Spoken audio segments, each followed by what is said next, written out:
Dobar dan svima, ja sam Đorđe Manilov, ovo je moj kolega Dejan Tosijević. Mi smo studenti doktorskih studija na katedri za računarstvo i informatiku u okviru laboratorije za računarsku inteligenciju i informacijone tehnologije. Pre svega zahvalio bi se organizatorima što su nas pozvali i omogućili da budemo deo jednog ovakvog seminara. Što se tiče prezentacije, mi ćemo pričati o 3D Kinectu, ja ću vam pričati neke uvodne stvari o njemu, kad je izbačen na tržište, koju tehnologiju koristi on za prepoznavanje, gde se primenjuje, vidjet ćemo kako smo mi iskoristili Kinect, odnosno integraciju njegovu sa Unity, i onda će kolega Dejan demonstrirati jednu od naših aplikacija koju smo razvili. Sam Kinect predstavlja ulazno-izlazni uređaj koji koristi senzor pokreta i kao takav omogućava korisniku da uz pomoć pokreta tela on upravlja nekim uređajem, odnosno Xbox kontrolerom ili PC računarom. Razvijen od strane Microsofta, prvobitno razvijen za Xbox 360 za igračku konzolu, ali kasnije se pojavila verzija za Windows PC. Kao glavni cilj je bio da se proširi igračka publika osim igračke konzole, osim igračke publike i šire.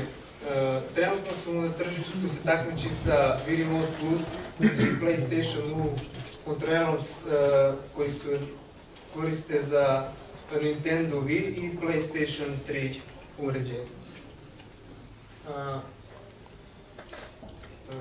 Kinect se prvi put pojavio izbačen u Americi 4. novembra 2010. godine, u Evropi dolazi 10. novembra, u Australiji, Novom Zelandu i Singapuru se pojavio 18. a u Japanu 20. novembra. Smatran je za Guinnessovog rekordera po broju prodatih uređaja, zato što je za samo 60 dana prodat u 8 miliona primeraka, a od dana pojavljivanja pa do početka 2012. prodat je čak 24 miliona primeraka. Samo izbacivanje na tržište je propratila velika marketinška kampanja pod nazivom You are the controller, u kojoj je uloženo $500 miliona, što je mnogo više nego što je uloženo u prezentaciju samog Xboxa. Prepratile su bi razne reklame za proizvode kao što je na primer Pepsi ili za razne časopise People i drugi. Što se tiče same tehnologije, Microsoft Kinect koristi 3 tipa senzora. Za detekciju slika koristi video kameru, za detekciju zvuka 4 mikrofona i dubinsku kameru za određivanje rastojanja između Kinecta i korisnika. Na slici vidimo pozicije svih senzora. Osim toga, Kinect posjeduje i jedan elektromotor koji se nalazi u donjem delu, koji se koristi da se podesi nagib samih senzora. Takođe posjeduje i mali ventilator koji štiti Kinect od pregrevanja. Za povezivanje sa računarom se koristi USB port, pa samim tim senzori troše više snage koje nisu dovoljni, potrebno je dodatno napajanje pomoću AC adaptera. Sada pričam malo o senzorima. Video kamera ne predstavlja ništa drugo nego VGA kameru visoke rezolucije. Rezolucija kamere je 640x480 piksela, s tim da se slika emituje 30 frame u sekundi. Moguće rezolucije do 1280x1024 piksela, ali s tim da se smanji broj frame po sekundi i da se format boje ne koristi RGB nego neki drugi. Što se tiče mikrofona, postoje 4 mikrofona i komponenta koja služi za digitalno procesiranje zvuka. Služi da se svaki zvuk audio iz mikrofona posebno izvuče i to omogućava da se otklone šumovi, da se ispita brzina zvuka kako bi se odredilo s kog pravca dolazi zvuk, ukoliko imamo, na primjer, da 2 ili više korisnika zadaju komandu. Dubinska kamera je, što se tiče mikrofona, nije podržan, glasovno zadavanje komande nije podržano u svim zemljama. Na promociji je predstavljen, podržan samo za Ameriku, Kanadu i United Kingdom, a sada je podržan i u Francuskoj, Irskoj, Italiji, Japanu i Australiji.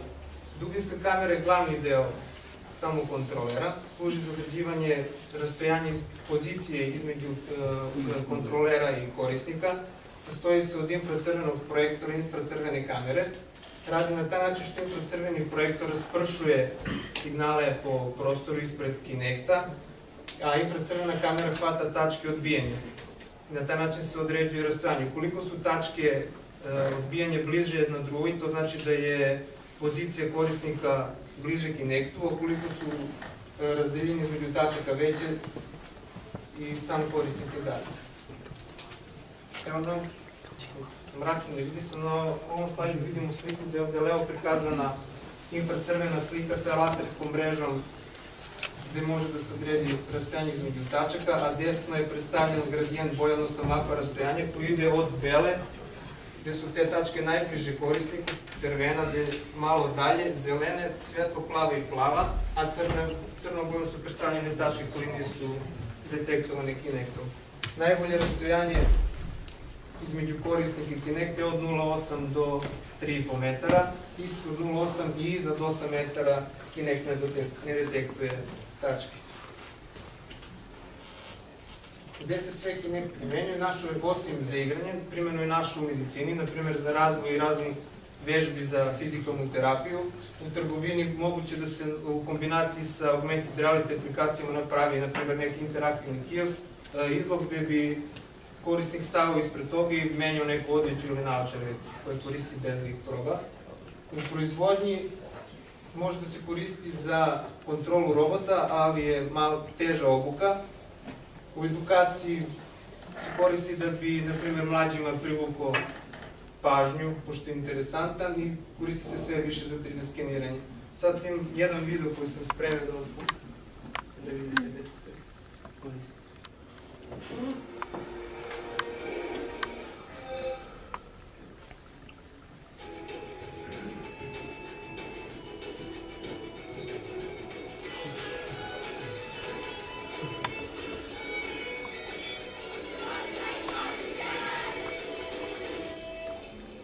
So, you've come back for more here. Yep, let's do it. This should be good. Let's begin.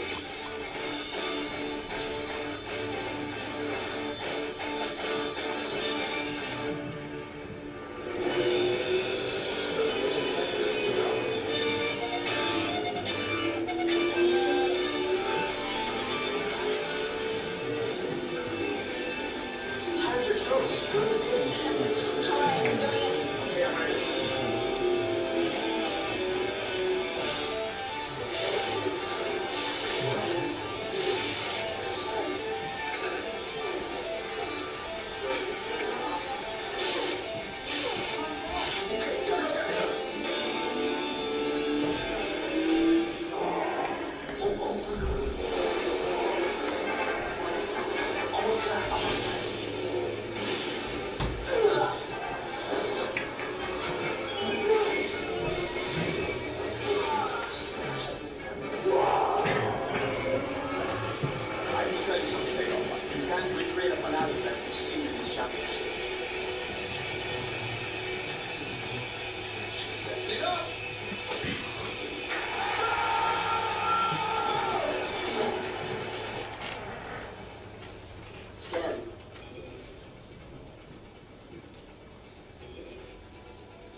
You should get it.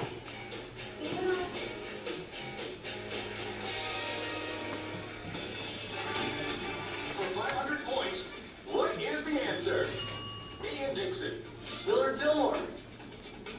Millard Fillmore is correct. Now a 200-point follow-up question for the Beckett family. How many push-ups can Chuck Norris do?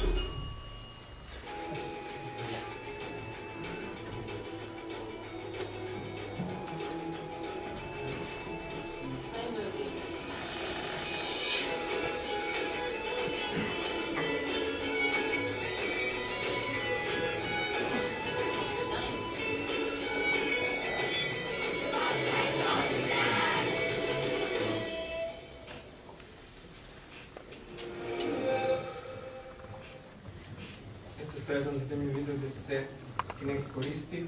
Mi smo za njegovu upotrebu iskoristili integraciju sa Unity. Unity predstavlja, za onih ko ne znam, Game Engine. Kao što ime kaže, koristi se za razvoj igara. Mi smo tu kombinaciju izabrali najviše zato što smo s Unity već radili druge projekte. Imamo njegovu licencu, a i samo povezivanje je veoma lako. Potrebno da se instalira Kinect SDK za Windows da mogu da koristimo Kinect. I postoji besplatan paket Kinect Prepper Package za Unity, koji ubacivanjem u Unity sadrži skripte koje nam omogućavaju da hvatamo pokrete Kinecta i sadrži objekat koji sadrži sve delove tela koje može da prati. Da nisam rekao da Kinect može da prati 6 osoba, gde za 4 može da detektuje prisustvo, a 2 može da prati 20 tačaka. I kad ubacimo taj paket, imamo jedan objekat koji sadrži sve te tačke i jednostavnim ispitivanjem tačaka, na primjer, da li je ruka podignuta visoko i time damo neku komandu, ispitamo samo da li je pozicija lakta iznad pozicije glave i možemo da uhvatimo event za podizanje ruke. Svaka tačka određena je, znači x, y i z koordinatom u prostoru, određena je imenom, odnosno tipom i određena je parametrom koji određuje da li se trenutno prati ili Kinect ne može da je prati. Sada bih zamolio kolegu Dejana da vam pokaže igricu koju je jedan naš kolega napravio za diplomski rad. Igra koju ćemo predstaviti slična igrici Angry Birds. Imamo katapult iz koga ispaljujemo kugle i dobijamo Nintendo. Cilj igre naravno pobiti sve.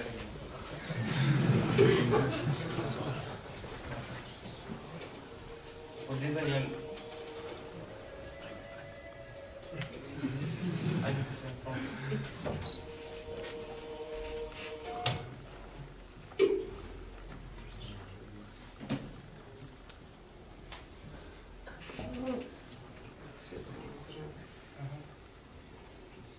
Podizanjem leve ruke pokrećemo igru. Podizanjem desne ruke pokrećemo mehanizam katapulta. Strelica nam definiše pod kojim uglom će kugla biti ispaljena i spuštanjem desne ruke gađamo iz katapulta. Treba malo bolje da se rešamo. Sad.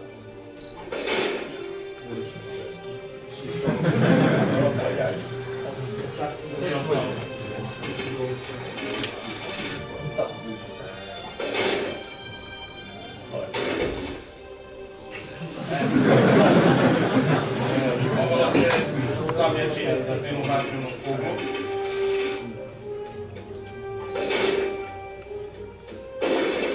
Znači imamo vatrenu kuglu, bombu i plastičnu loptu.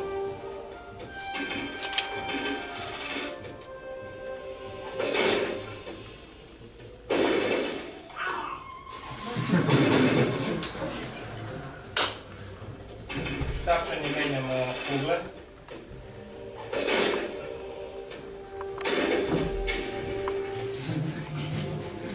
Takođe, kada podignemo desnu ruku, možemo koristiti levu ruku kako bi podesili početnu tačku s katapulta koja se ne vidi.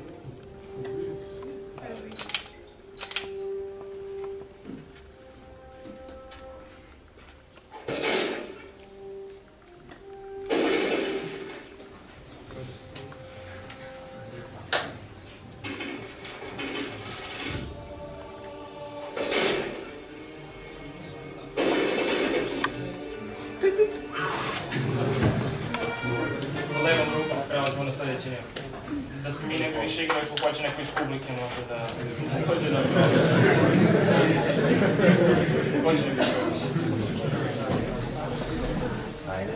Isto je zvuk ili pokret? Tapšenje pokret. Pravo da gledaj.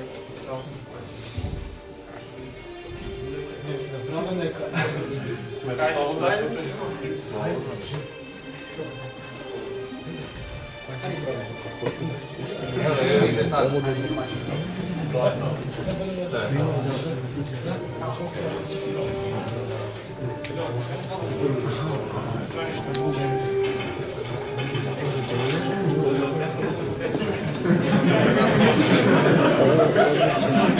Kada ga dižemo ovako da smo odvrti, zadrži.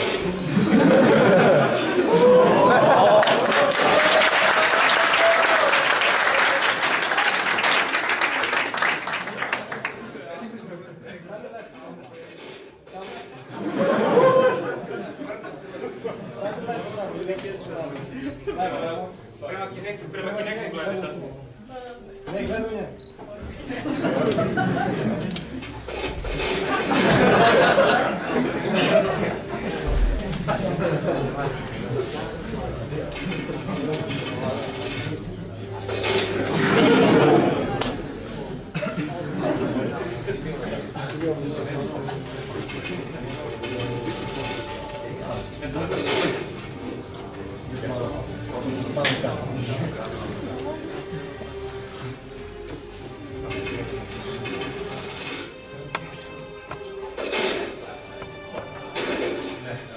Promeni bom.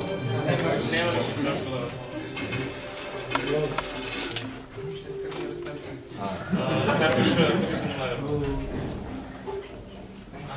Dobro.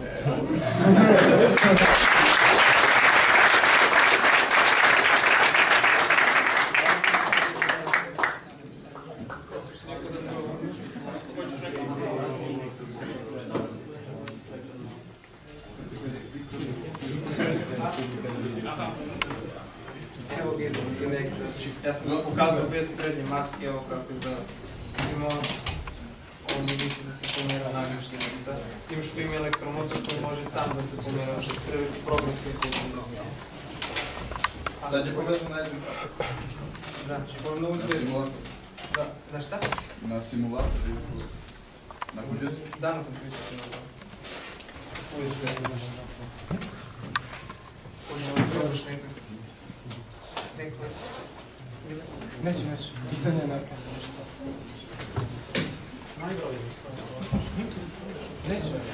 Neću da se